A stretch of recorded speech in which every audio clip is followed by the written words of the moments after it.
Ngayon po magluluto ako ng escabeche o escabecheng macao. Yung iba po kasi tawag dito sa luto na to ay escabecheng macao. Ang mga ingredients po natin, half kilo na isda. Ito po yung isdang samaral. Meron tayong celery, carrots, isang peraso, hiniwa ng spice strips, bell pepper, green and red, hiniwa rin siya ng spice strips, vinegar, 1 tablespoon, salt and pepper to taste, onion, isang peraso, garlic, hiniwa siya ng pino.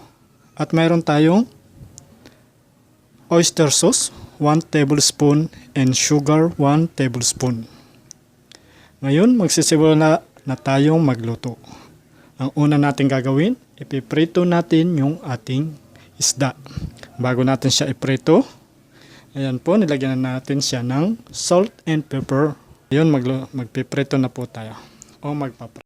Gamit din nga po pala tayo ng cooking oil para sa ating pagpiprito at paggigisa. Ayan po, sa isang kawali, nagpainit na tayo ng mantika. Ngayon, magpiprito na tayo.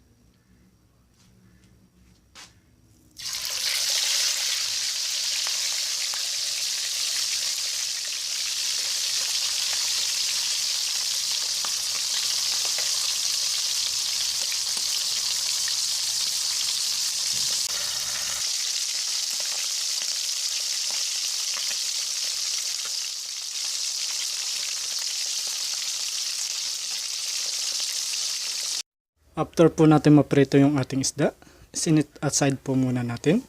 Ngayon, magigisa naman tayo. Gagawa tayo ng sauce. Gagamit din nga po pala tayo ng all-purpose flour. Mga 1 tablespoon at tubig. 1 cup.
Lagay natin yung suka o vinegar.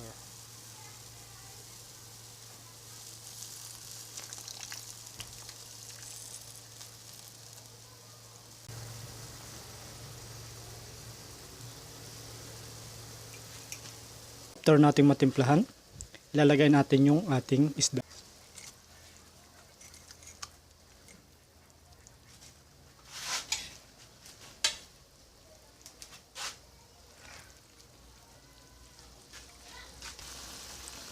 Ngayon, pakukuluin lang natin para lumasa yung isda.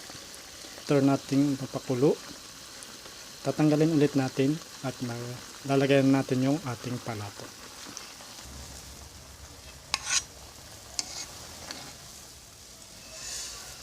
Lalagay na natin yung ating palato.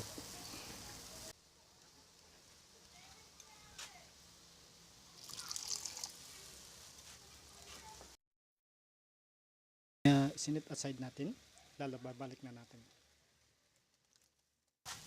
Add na natin yung bell pepper.